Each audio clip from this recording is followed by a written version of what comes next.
Hey, and welcome back to my channel. So today I'm going to talk to you about a throwing progression, and these drills are the exact drills that I use with my team, and we do these before every practice and every warm-up. So I'm going to break down the different drills that we do, and I suggest if you are an athlete or a coach, if you do not have a throwing program going on, I highly suggest that you get one started, and this is a good place to start. These are excellent drills for warming up and improving your skills. I would say if you're trying to do a quick warm-up, just do five of each drill, move on, and then go into your long toss. If you are trying to work on skills and repetition, like really feeling the movement of everything, or maybe that you're trying to fix some bad habits or correct some bad habits, I would do like 10 to 15 of each drill and then move on and progress forward. So the first thing that I'm going to talk about is the importance of throwing with a four seam. And if you watch my beginners video, I talk a little bit about the four seam and how we always want to make sure that that is how we are holding it. But you'd be surprised to know that, and it's okay if you don't know what that is, but you need to know the difference in a four seam and a two seam. So you'd be surprised how many people don't know the difference. So it's very important to understand it and throw this way. So if you're looking up close, a four seam is when the ball is rotating this way towards you, you hit all four. 1, 2, 3, 4. I like to say, hold it across the word, however you want to remember it. A two seam, depending on who you're talking to, is holding it this way or holding it this way. So when it rotates towards you, you're hitting two seams. Two seams. Okay, so the difference is whenever we are throwing a four seam ball, we are going to pull underneath the ball and we're going to create this backspin, but it's going to create a straight line to go straight to our target.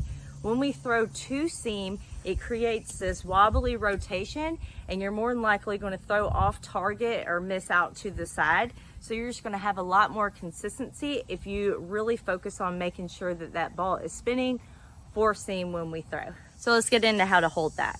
So we are going to place our fingers over the ball like this across the word. We're going to hold it here. On those seams, our pinky just hangs out and just bounces the ball. We don't really use it.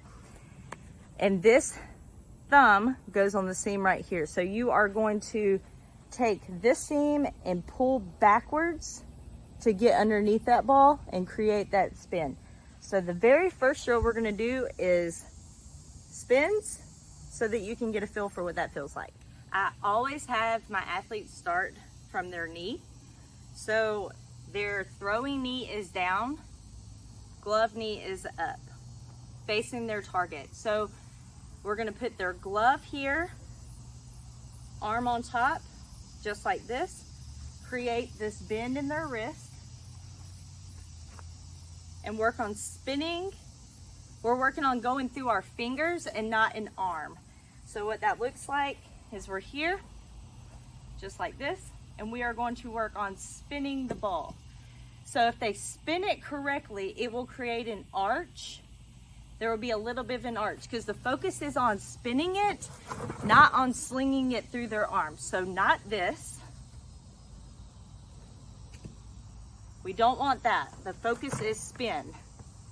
Here, spin. So we're really leading with our palm and pulling those seams backwards to get that arch. The second drill, we're going to stay on our knee. We're going to make sure that this front foot faces our target. Every little detail matters, so please pay attention to not doing this or being here or whatever crazy stuff we got going on with our knee. Make sure it's straight. Make sure your foot is facing your target. Make sure this back foot is this way. Okay, so we want it straight out behind us. So we're here in this stance. We're going to get our elbow up, ball away from our body. So I like to say talk to the hand. Here, we are going to work on tucking our glove straight down as we come over the top. So whenever we talk about like key signals, we're going to say talk to the hand, carry a tray, and flip the tray. We're going to pull down towards our toe and into our pocket. So talk to the hand, carry a tray, flip the tray, and pull into our pocket. It's very, very important that this glove tucks straight down. Pull this elbow into your pocket.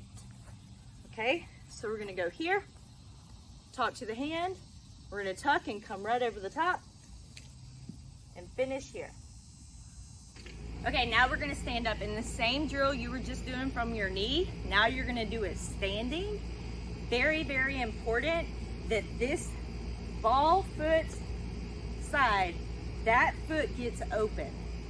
A lot of errors that I see happen is because when you or your athletes, when we step, we're here, and then whenever you get this way, now your hips are lined up to throw in that direction.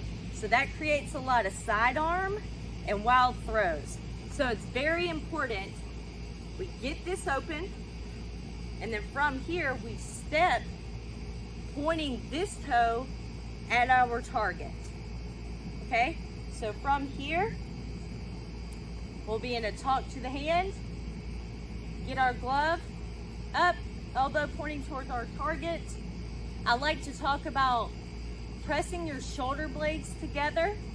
Okay, so we're gonna turn, you're gonna press here, come over the top, carry your tray, spin it, and pull down. So from the side, we're gonna be here. We're gonna get here. For rotation purposes, for power, we're going to turn, but our elbows stay the same. Now they stay in a line, okay? We're just gonna get a little bit more power by turning. Then we're going to pull our elbow towards our target, so you're pinching your shoulder blades together.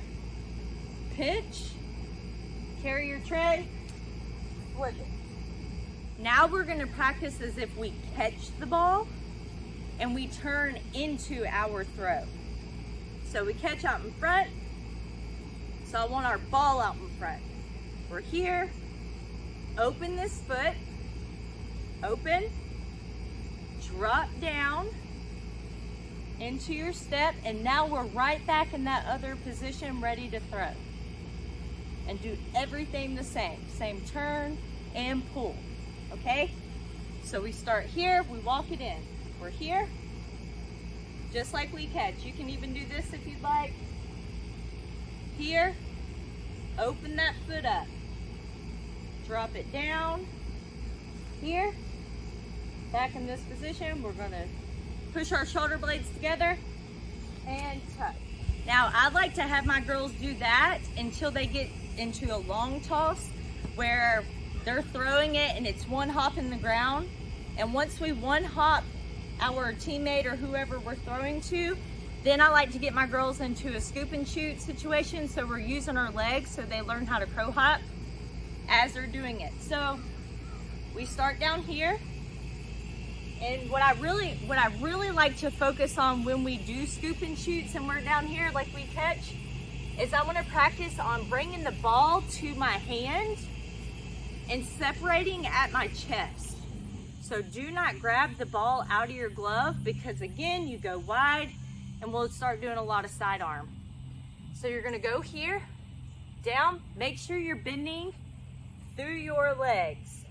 All right, not through your shoulders. We keep our back flat. We bend through here. This is called a hip hinge. Get into that later. We're here, bend through your legs. So from here, in this position, we're gonna come up, we're gonna separate here. As we are separating, we are driving this leg forward. Now the key is when we drive, notice that I'm opening this foot. Very important to get that foot open. So you're here and here. And now we're back into this throwing motion that we started in. So it looks like all put together here, up. Now when we plant, we're gonna plant, this leg's gonna be coming out, and then we're gonna be throwing. And those are the basic kind of surface level progressions that I have my girls do, that I suggest that you do before games, practice, anytime. So do those progressions, see how much better your throws get. Don't forget to like this video and subscribe to my channel. Click on the alerts if you'd like to get alerts anytime. And if you know anybody that could really use these drills, feel free to send it their way. And until next time, let's keep getting better together.